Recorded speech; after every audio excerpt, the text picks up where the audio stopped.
So hey guys, this is Nishant and you all are watching our YouTube channel Nishant tutor. आज के इस video में हम लोग पढ़ने वाले हैं ओम्स लॉ। अगर हम आपसे एक जनरल क्वेश्चन पूछें व्हाट इज ओम्स लॉ, तो आपका एक ही आंसर होता है V is equal to I R, where V is the current, V is the voltage and I is the current and R is the resistance of conductor. पर आज हम यहाँ पे एक्सपेरिमेंटल एनालिसिस से ओम्स लॉ को derive करने वाले हैं।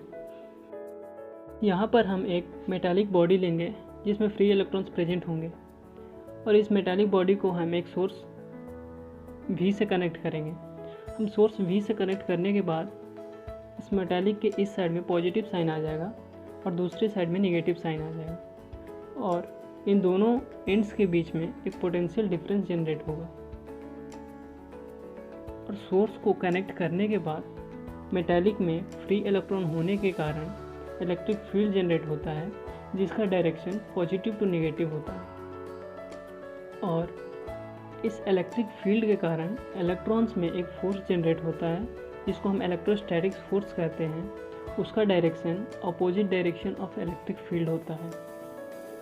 और इलेक्ट्रिक फील्ड और इलेक्ट्रोस्टैटिक फोर्स के कारण एक कन्वेंशनल करंट जनरेट होता है जिसको हम आई कहते हैं और उसका direction positive to negative side होता है।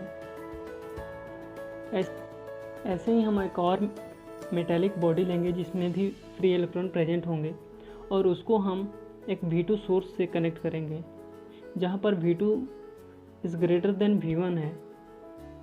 और V2 ग्रेटर देन V1 होने के कारण मेटालिक बॉडी में इलेक्ट्रिक फील्ड ज़्यादा जनरेट होगा सेटअप 1 के रेस्पेक्ट में। और इलेक्ट्रिक फील्ड ज़्यादा जनरेट होने के कारण इलेक्ट्रॉन्स के बीच में फोर्स भी ज़्यादा होगा कंपैरिजन टू फर्स्ट सेटअप। और इन दोनों इलेक्ट्रिक फील्ड और इलेक्ट्रोस्टैटिक फोर्स ज़्यादा होने के कारण इस मेटल से करंट भी ज़्यादा निकलेगा।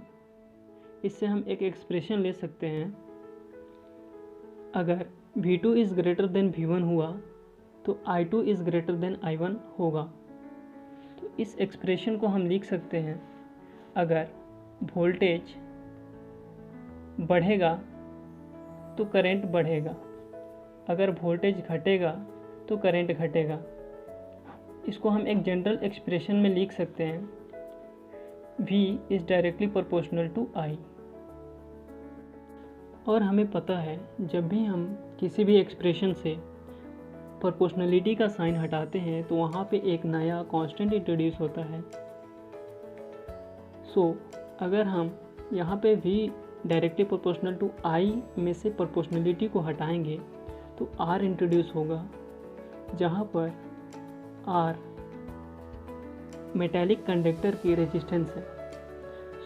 यहाँ से हम ओम्स लॉ की एक्सप्रेशन को डिराइव कर लिए हैं।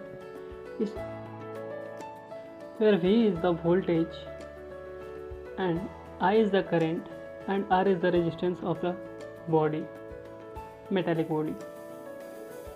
ओम्स लॉ की इस एक्सप्रेशन से हम और दो एक्सप्रेशन डिराइव कर सकते हैं जिससे हम I करंट फाइंड कर सकते हैं और रेजिस्टेंस भी फाइंड कर सकते हैं।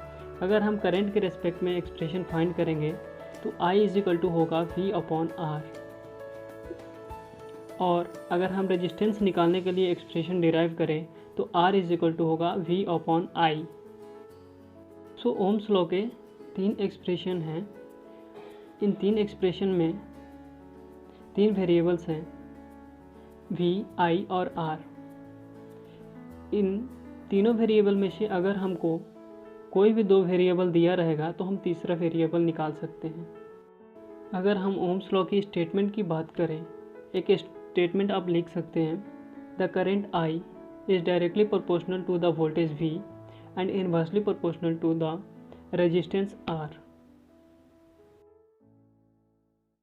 So guys, if you like this video and want to learn more, please subscribe our channel and press the bell icon for the further update. Thank you for watching this video.